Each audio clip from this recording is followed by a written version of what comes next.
Hey, what's up? It's Dominic D'Angelo. It is August 21st, 2025, and it is the Daily Wrestling Hotline for BurstRingMedia.com. Check it out. If you're live on X, you're seeing me live on at Dominic D'Angelo on X or at The Real RVD, my buddy Rob Van Dam. Be sure to check out OnlyWrestlers.com. Go there, sign up, you get a free account.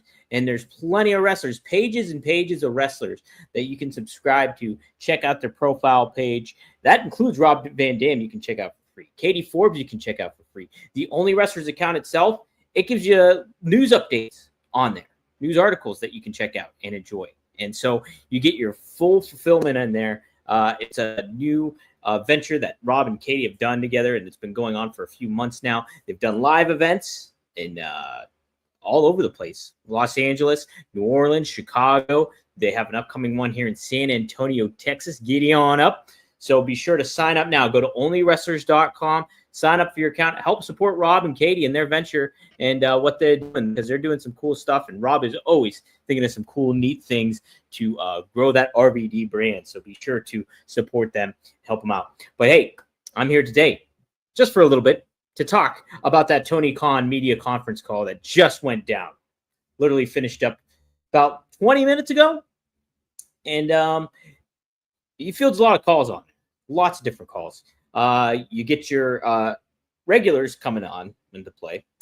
I'm included in that. And so questions were asked, obviously, in the media call. Tony does a very good job at being considerate of everybody on that media call.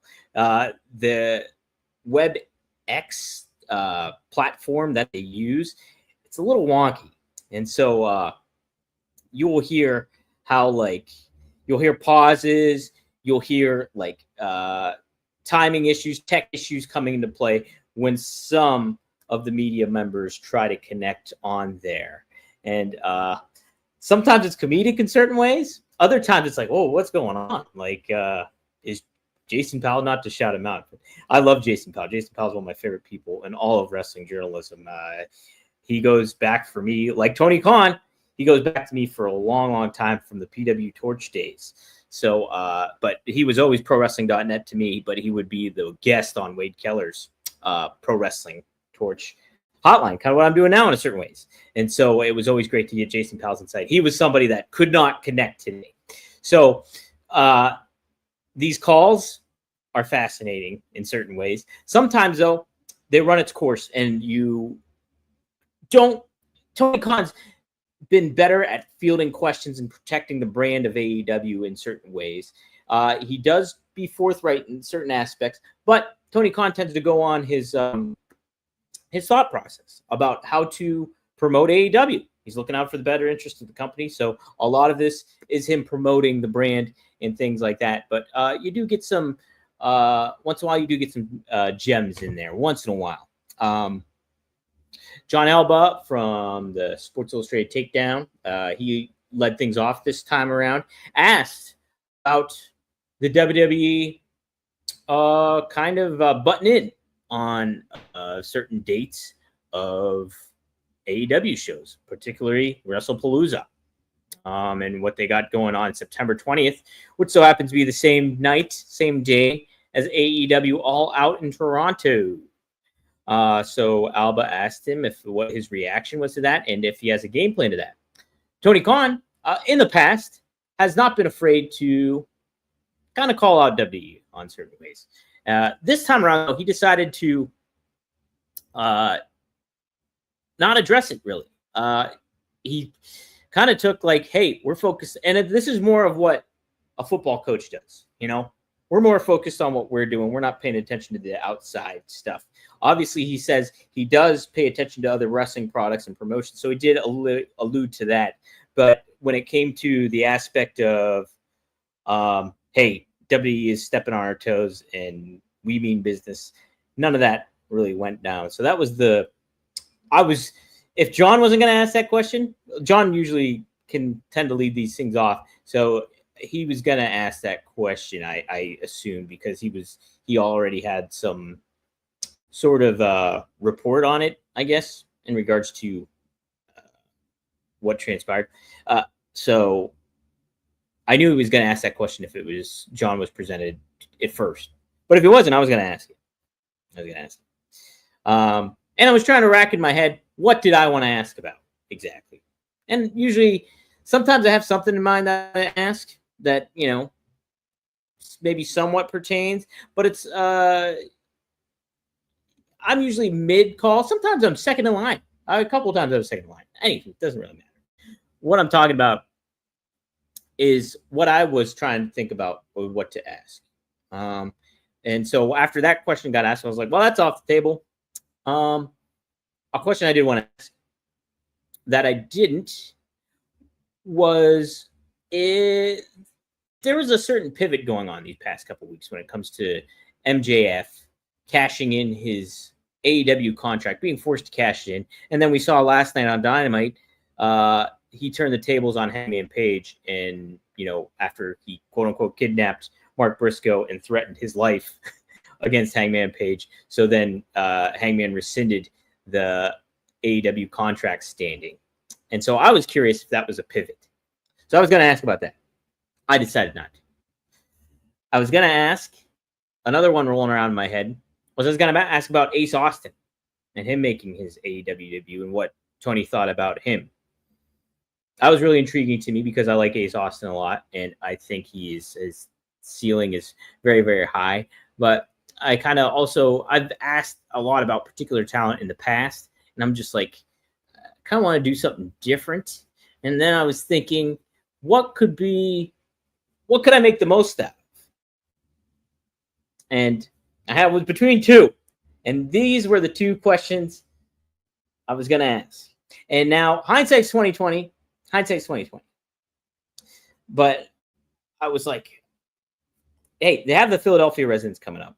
Nobody by that time, which is, I think it's next week, rolls around. We won't get a chance to ask about this. So I wanted to ask about the Philadelphia residency, the 2300 Arena. Tony's a big ECW fan. I got my podcast with Mr. Rob Van Dam. Figured, hey, why not do a little brand synergy here? I'll ask a question about the Philadelphia ECW if Tony plans to embrace the ECW brand, if he has any surprises planned. That's basically the question that I asked. I figured, hey, Tony could give me a cool answer. I could kind of create that, maybe more into content later on with Rob. Ask him about would he be interested in doing something like that, if it all things align, so to speak. I was like, okay. I was trying to think a little bit ahead of the game. My other thought, this was the question I wish I would have asked, was what, now it pertains nothing to Forbidden Door. Nothing for Forbidden Door. However, a bit of news did break as the conference call began, and that was TMZ reporting that Hogan's death could be involved in a malpractice lawsuit. I figured, now I didn't factor that in my head at the time. And I was thinking, though, I should ask Tony Khan what he thinks about Hulk Hogan passing. They addressed it on AEW on Collision. Tony Schiavone did. But Tony Khan did not, has not been asked about that. And obviously, Tony Khan has no professional ties with Hogan, at least on the surface. And I was going to be like, yeah, Tony, you're a prominent figure in pro wrestling nowadays. One of the biggest prominent figures in pro wrestling just recently passed away, arguably in history, in Hulk Hogan. What do you think about the passing of Hulk Hogan? Should have asked him that. And I didn't. I'm kind of bummed. But, maybe there'll be another opportunity. Maybe somebody will hear this and ask him about it. But, Tony did. So, it would have been interesting to see how Tony, what his answer would have been. Because, he's a guy that is a couple of years older than me. So he definitely grew up in that era.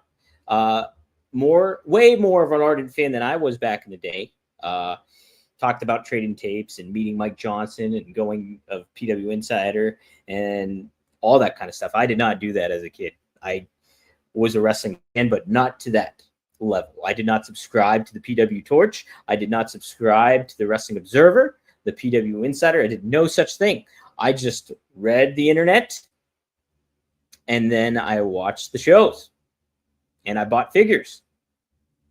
Didn't have a whole lot of money to go to the live wrestling shows. And not that they were that much in my area because I grew up in Pennsylvania. But yeah, I wish I would have asked about Hulk Hogan, and I didn't.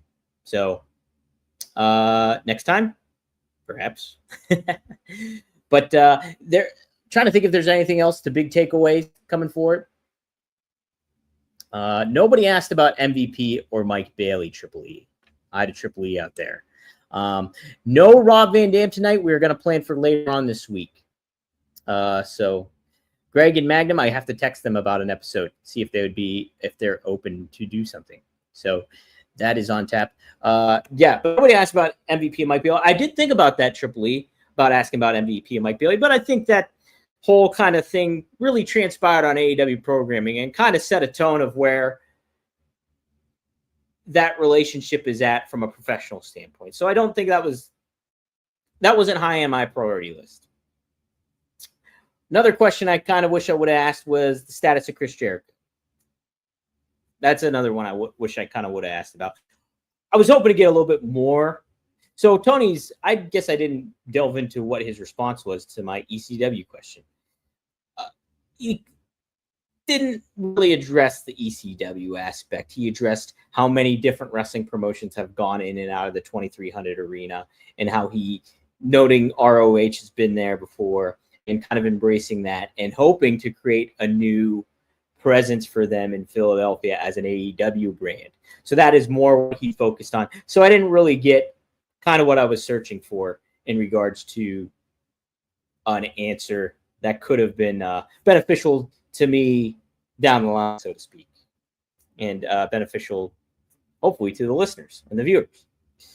Should have asked about Hulk Hogan, though. That was number one on my list. Should have done that. Triple E, nobody asked about that. Nobody asked about Cope and Christian. Anyone asked why it takes so long to get Christian and Edge back together? Edge's injury didn't help.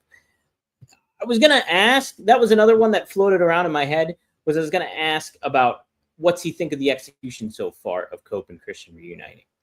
These all sound a lot better than the question that I asked.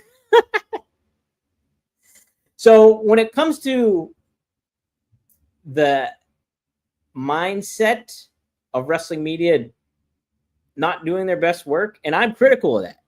I am always critical of the wrestling media not doing their job. Hey, we all have our missteps, and I am certainly a part of that. So, yeah, I wish I would have asked some different questions, a different question. But, yeah, figured that would be an interesting hotline. Fresh off the media call, why not talk about it? So there we go. Here's another one. Anyone ask about Wardlow or Camille? No, nobody asked the status of wrestlers. Trying to think. I think Camille has been brought up before. But Wardlow, I'm not sure if he has or not. He would have been an interesting one to bring up as well. Yeah, I mean, I would love to know what the deal with Wardlow is. So there you go. So, yeah, no, not every. Some of the questions were asked about Andrew Bada. Can't remember Bayadala. He had a good question that asked. I'm trying to think what. Oh, Tony Khan pivoting from the pay-per-view kind of thing, and I thought that was a good question because, yeah, what does the future hold? Triple E, someone should have asked why he didn't bring the Dudleys to do when the Hardys were there to do something. I think that's way past its sell date at this point, though. You know what I mean? Like, Dudleys are embroiled in WETNA, and so are the Hardys. So I don't know if that would have been I understand, the intrigue behind that question, but I don't know if that would have necessarily fit the bill. Somebody did ask about AEW Fight Forever. It was one of the most awkward conference call experiences to date. As a matter of fact, this British fellow. I can't remember what outlet he was from, but he attended Collision and Dynamite, and Tony was very polite with him, but like the call was just here and there, and the British guy was like, "Hey, can you hear me?" And then like you couldn't hear him ask a question. I immediately get anxiety in my head when I think about that, cringe anxiety kind of stuff, secondhand embarrassment almost of like, oh my God, somebody just end the call, please. And that's what my head's going for. Well, Tony Khan was pretty polite and considerate of this guy who ended up asking about AEW Fight Forever. He took the criticism of AEW Fight Forever, the video game, and he's like, yeah, I'm taking that into task, and I'll consider it. Don't know the status of a video game moving forward when it comes to AEW. So if you're expecting a sequel to a video game, hold off on that for a while, because there's no new update when it comes to any of that. I agree. I can't say anything about Fight Forever. I never played it. But the TNA video game was actually better. It was good. I had enjoyed the TNA video game, as a matter of fact. It did have a ceiling to a certain extent, but it was still a fun game.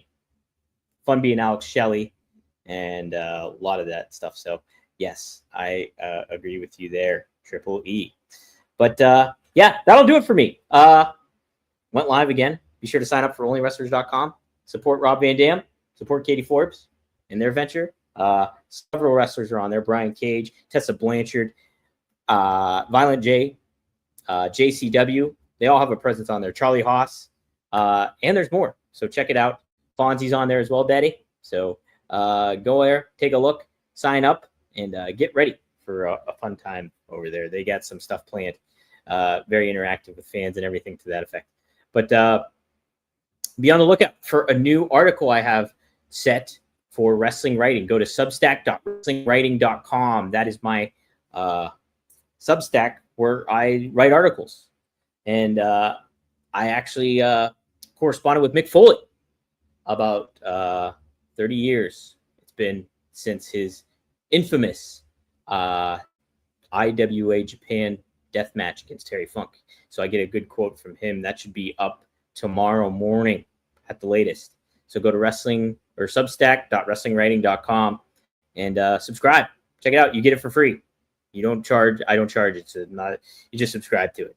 And just want to spread the word out and get those writing creatives flowing. Should I have asked a different question? If you're tuning in later to this after the fact, what should I have asked Tony Khan on this media call? I am always up for criticism. I'm always up for feedback. And so please drop a comment, like this channel, like the show, subscribe if you haven't to brassringmedia.com. Help us get in the algorithm. I know it's a cliche thing to say, and people say that's even cliche to say, is that it's cliche to say. But help us out and get the word about a fascinating, fun channel here that we're doing. I'm aiming to make these more live content, the hotline and stuff like that. And want to get your guys' feedback in time. So appreciate everybody tuning in. Triple E, the boss, and over 500 people in total watching right now. So give me some feedback. What should I have asked Tony Khan? Did I miss the boat? Should I have asked about Hogan? Should I have asked about Jericho? Should I have asked about the Jacksonville Jaguars, Travis Hunter? Duval. All right. We'll see you next time here on the Pro Wrestling Hotline. And always remember, call 1-900-909-9900.